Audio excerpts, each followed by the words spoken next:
This is crash course for April attempt JEE Mains 2026. Chapter रहेगा Electric Charges and Fields. This is DPP number 1. Now we have DPP and in this DPP we have these topics जो आपके exam में आए हुए थे. हम लोग one by one करेंगे. DPP ओपन कर लिया जाए. ये मैंने DPP ओपन कर ली. आप देख लीजिए इसमें पहला जो टॉपिक है that is basics of electro theory. क्या कहती है कि absolute potential can not be defined unless reference is not given. मतलब ये है कि किसी एक पॉइंट का पोटेंशियल डिफाइन नहीं हो सकता या ये कह सकते हैं मेजर नहीं हो सकता जब तक कि किसी दूसरे पॉइंट का पोटेंशियल गिवन ना हो. रीजन बीइंग पोटेंशियल का डिफरेंस डेल्टा वी ये मेजर होता है और ए और बी इन दो पॉइंट्स का जो डिफरेंस है डेल्टा वी अगर नोन है तो हम वी ए तब तक नहीं निकाल सकते जब तक वी बी ये गिवन ना हो. तो अगर वी बी यानी कि रेफरेंस हमको पता है तो ही हम कोई पॉइंट का पोटेंशियल निकाल सकते हैं. यही इस बात का मतलब है कि absolute potential can not be defined. किसी एक पॉइंट का potential can not be defined unless कोई एक दूसरे पॉइंट का रेफरेंस या एक दूसरे पॉइंट की वैल्यू न बता दी जाए. अब इस बात पर बेस्ड ये क्वेश्चन है. आप इसको कर लो और आंसर देख लो. इसका आंसर आएगा ये आपका तीसरा यानी कि वोल्टेज हो गया. अब अगला जो टॉपिक है इसे आप देख लें. ये है dipole moment of a system of point charges. यहाँ पर क्या रहता है कि हमारे पास में एक्सेस होती हैं और बहुत सारे पॉइंट चार्जेस हो सकते हैं लाइक ए या वन और टू और थ्री एंड सो ऑन. बहुत सारे हो सकते हैं. इनकी पोजीशन सपोज करिए R1 R2 R3 ये हो सकती है एंड हमें निकालना है इसका डाइपोल मोमेंट या मोमेंट. सिंपल मोमेंट भी कह सकते हैं और वो ज्यादा बेटर होगा. तो फिर निकालने के लिए क्या करेंगे हम लोग इसको इससे मल्टीप्लाई करेंगे, इसको इससे मल्टीप्लाई करेंगे, इसको इससे मल्टीप्लाई करेंगे और सबको जोड़ देंगे. वही लिखा है क्यू आई आर आई का जो समेशन होता है वो नेट डाइपोल मोमेंट होता है. Based on that we have this question.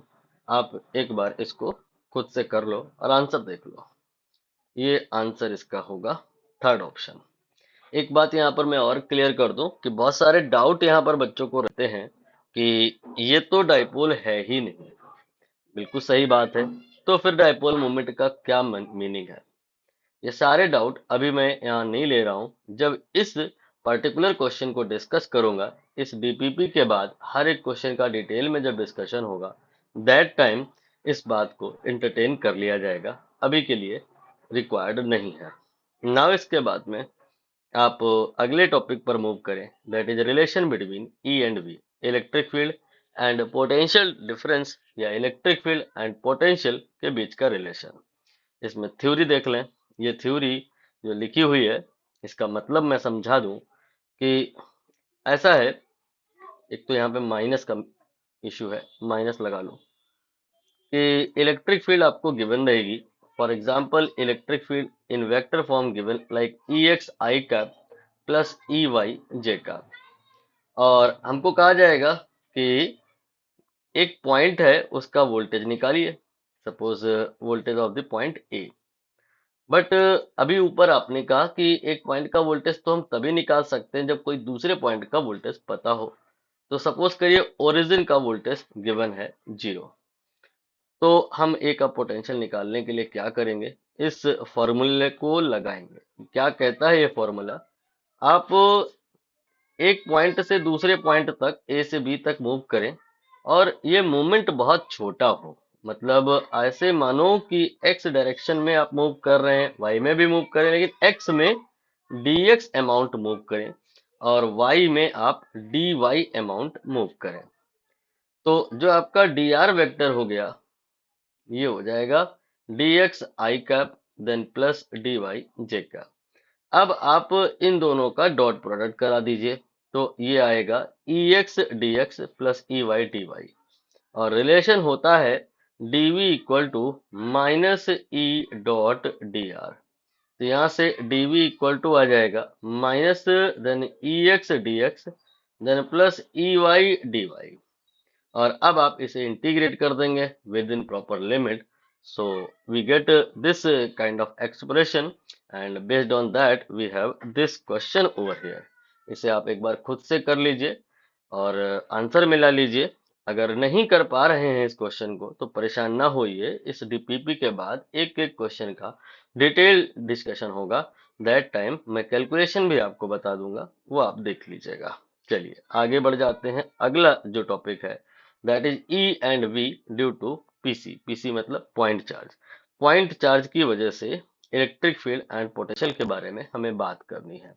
तो सबसे पहले तो मैं आपको यहाँ ये क्लियर कर दूं कि अगर एक पॉइंट से दो पॉइंट, एक पॉइंट से दूसरे पॉइंट तक आपको जाना है और किसी चार्ज को लेके जाना है, तो ऐसा करने में आपको वर्क करना पड़ सकता है अगर this space is not free space. in this space if we have electric field, yeah, if we have potential, then we need to do some work in order to move a charge from point A to B. How much will be that? इसका formula लिखा हुआ है कि आप A से B गए, A पर potential V1 है, B पर V2 है, V2 माइनस V1 इसे आप डेल्टा V कहेंगे, और ये डेल्टा V अगर इस Q में मल्टीप्लाई कर दिया जाए तो W आ जाएगा। That much amount of work you need to do. Now इसके बाद में आपको जो अगली बात जाननी है कि अगर आपके पास में कोई एक पॉइंट चार्ज है और हमें उससे r दूरी पर वोल्टेज निकालना है, पॉइंट ए पर वोल्टेज निकालना है, जिसका फॉर्मूला होता है के क्यू बाई आर। ठीक है। कभी कभी जिस पॉइंट पर वोल्टेज या पोटेंशियल निकालना है उसकी डायरेक्टली डिस्टेंस नहीं दी रहती है, कहानी में ट्विस्ट डालते हैं कुछ ऐसे कि ये आपका जो चार्ज है जिसकी वजह से पोटेंशियल निकालना है वो आपका ओरिजिन पे है, और जिस पॉइंट पे निकालना है उसका कोऑर्डिनेट ये बताते हैं, डायरेक्ट डिस्टेंस नहीं बताते हैं। ओ से पी तक की जो आर है वो नहीं बताते हैं, बट पी का कोऑर्डिनेट बता देते हैं। In that condition we have to apply that formula. If we apply that we get that distance. If we put this value over here we get the potential of point A. Now यहाँ पर ये सारी कहानी combine होकर के question को बनाएंगी। यहाँ पर वही क्वेश्चन है, आप इसे एक बार खुद से कर लें। अगर कर पा रहे हैं तो बहुत बढ़िया, नहीं तो इसका डिटेल डिस्कशन जब होगा इस डीपीपी के बाद उसको देख लीजिएगा। आंसर भी मिला लीजिए। इसका आंसर आएगा third option, that is. Now इसके बाद हमारे पास अगला टॉपिक है दैट इज इलेक्ट्रोस्कोप। इसका थ्योरी क्या कहता है कि हमारे पास एक रिजिड सपोर्ट होता है और एक रस्सी होती है, उससे आपने जो बॉटम एंड है पर एक बहुत हैवी बॉल, पिथ बॉल भी इसको बोल सकते हैं, अटैच कर देते हैं। वो आपकी वर्टिकल रहती है शुरुआत में तो, बट इलेक्ट्रिक फील्ड अप्लाई करते हो तुम तब क्या होता है, क्योंकि पिथ बॉल में चार्ज भी होता है, तो due to that charge, due to that electric field it starts experiencing a force जिसकी वैल्यू Q इंटू ई के बराबर होती है। ये फोर्स जब यहाँ लगता है तो उस फोर्स की वजह से ये चलने लग जाती है, बट इसके चलने पर रिस्ट्रिक्शन है कि ये स्ट्रेट लाइन में नहीं सर्कल में चलेगा। तो सर्कल में ही चलता है ये, और ये एक पॉइंट सपोज करिए P पर पहुंचता है और फिर नहीं चलता है, फिर वो रुक जाता है, इक्विलिब्रियम आ जाता है। इक्विलिब्रियम पर क्या होता है, क्यू ई, एम जी और टी सारे ही फोर्सेस लगते हैं और उनके बीच में इक्विलिब्रियम आता है, यानी फोर्स बैलेंस हो जाता है। फोर्स बैलेंस होने का मतलब ये है कि टी का अगर ये वाला कंपोनेंट निकालें, यानी कि टी कॉस थीटा, वो एम जी के बराबर आएगा, और अगर ये वाला निकालें तो वो क्यू ई के बराबर आएगा। यानी कि अगर हम इक्वेशन लिखें that will be of that kind, ये एंगल थीटा है तो ये भी थीटा ही लिख लेना, और आप टी का थीटा वाला कंपोनेंट लिखना तो T cos theta m g के बराबर आएगा। नाउ ये दो इक्वेशन है, इन दो इक्वेशन में दो वेरिएबल हैं, एक टी है और एक थीटा है। एग्जामिनर टी भी पूछ सकता है और थीटा भी पूछ सकता है। अगर टी पूछेगा तो आपको इन दोनों इक्वेशन का स्क्वायर करके एडिशन करना है, ये आंसर आएगा। और अगर थीटा पूछता है इन दोनों इक्वेशन को डिवाइड करना है, आंसर ये आएगा। इस कहानी पर आधारित क्वेश्चन आपकी स्क्रीन पे है। If you are able to catch the concept, then आप इसको एक बार खुद से कर लीजिए और आंसर देख लीजिए। इसका आंसर आएगा थर्ड ऑप्शन, दैट इज। अगर कहीं कोई चीज नहीं हो पा रही है तो इस डीपीपी के बाद हर एक क्वेश्चन का डिटेल डिस्कशन होगा। आप उसमें उसमें अपना फोकस देंगे तो कहीं कोई चीज अगर मिस हो रही है तो कवर हो जाएगी। अभी के लिए इतना ही है। अगले सेशन में हम लोग अगली डीपीपी स्टार्ट करेंगे।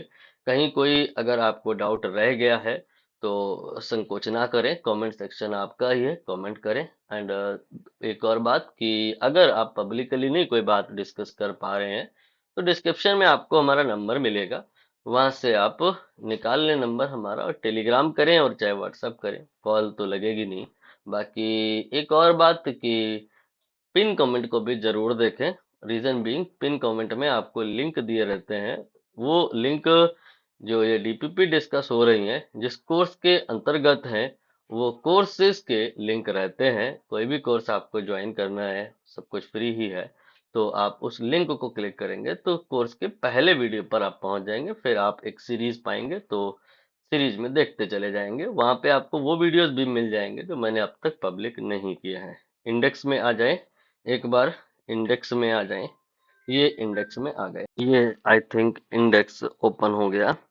इस चैप्टर में अगर हम बात करें तो बस एक ही डीपीपी थी और आपके पास में इतने टॉपिक थे।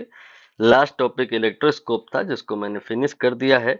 अब हम अगले क्लास में अगले सेशन में अगला चैप्टर यानी कि electric potential and field start करेंगे, जिसको आप इलेक्ट्रो भी बोल सकते हैं। बट इलेक्ट्रो को कि मैं दो पार्ट में डिवाइड करता हूँ, एक इलेक्ट्रो 1 जो कि हो गया, दूसरा electro 2 will start in next video.